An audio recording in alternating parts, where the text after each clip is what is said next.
Le flash d'information sur CAMNews 24, bienvenue à tous et à toutes. Préparatif du 20 mai, la région du littoral affûte ses armes. La première réunion préparatoire de la 41e édition de la réunification a été présidée ce 18 avril par le gouverneur de la région, Joseph Betty Assomo. Ce dernier était entouré du délégué auprès de la communauté urbaine de Douala, Dr Freeze Tonnet, autre autorité administrative et de l'armée, dans la salle des banquets de la dite région. Le bilan de l'édition précédente a été présenté, des observations ont été faites et des dispositions ont été prises afin d'améliorer le déroulement du défilé prochain. Parlons toujours de cette célébration de la réunification du Cameroun, le temps du réinvestissement historique dans le cadre des activités y relatives. Il vient de se tenir à Foulassi, lieu historique où l'hymne national fut créé en 1928. Une conférence et débat intitulée L'hymne national. Cette réflexion organisée par le comité d'études et des conférences et des débats que préside le professeur Jacques Famdongo a connu la présence du directeur adjoint du cabinet civil de la présidence de la République, représentant le président du comité national d'organisation du cinquantenaire et de nombreux membres du gouvernement. Un hommage appuyé a été rendu aux acteurs de l'hymne national, créateurs de la patrie immortelle. Communication gouvernementale, le ministre Laurent Sège Etunji Ngoa des petites et moyennes entreprises annonce la deuxième édition des Journées nationales des PME. L'événement qui se tiendra à Douala du 7 au 10 mai prochain a fait l'objet d'un échange entre le ministre et la presse ce 18 avril à Yaoundé. Le thème fédérateur du rendez-vous est axé sur la sous-traitance et compétitivité des PME.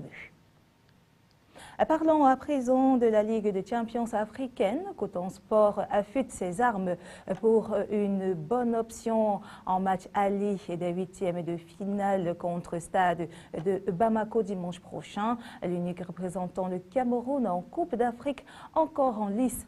Coton Sport de Garoua a mis ainsi les bouchées doubles dans son programme de préparation. Les poulains de Sébastien Desarbres sont aux petits soins dans leur tanière pour une meilleure disposition physique et mentale face aux stadistes de Bamako au Rumde Adja Stadium le 21 avril 2013 à Garoua. À présent, voici l'essentiel de la page étrangère avec nos confrères de l'agence France Presse. Appel au calme et au respect du Parlement, de la loi, du suffrage universel. François Hollande dénonce également les violences en marge des rassemblements contre le mariage pour tous. Dans l'hémicycle de l'Assemblée, la tension est également palpable. C'est une ignominie, vous êtes en train d'assassiner des enfants, a lancé un député UMP, entraînant une suspension de séance. Des morts, plus de 160 blessés et des dégâts matériels très importants, c'est le bilan provisoire de la violente explosion dans une usine d'engrais au Texas. La déflagration a projeté une boule de feu d'une trentaine de mètres de large dans l'air. Son origine n'a pas encore été déterminée, mais selon les pompiers, elle pourrait être due à de l'ammoniac. L'Italie se cherche un président, le suspense est à son comble. L'ancien syndicaliste Franco Marini n'a pas obtenu la majorité des 2/3 pour gagner. Il est le candidat des deux partis rivaux, le Parti démocrate de gauche et le Peuple de la liberté de droite.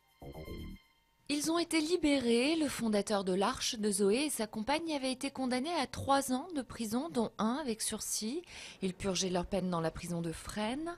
L'association avait été arrêtée en 2007 alors qu'elle s'apprêtait à embarquer une centaine d'enfants présentés à tort comme des orphelins du Darfour. La sélection officielle du 66e Festival de Cannes dévoilée, les frères Cohen et Steven Soderbergh, mais aussi Roman Polanski, figurent parmi les cinéastes en compétition. Parmi eux, seule une femme, Valérie Bruni-Tedeschi. On annonce déjà Leonardo DiCaprio, Marion Cotillard, Robert Redford, Matt Damon ou encore Bérénice Bejo pour la traditionnelle montée des marches. Et c'est tout pour ce flash d'information sur CAMNews 24. Merci de l'avoir suivi.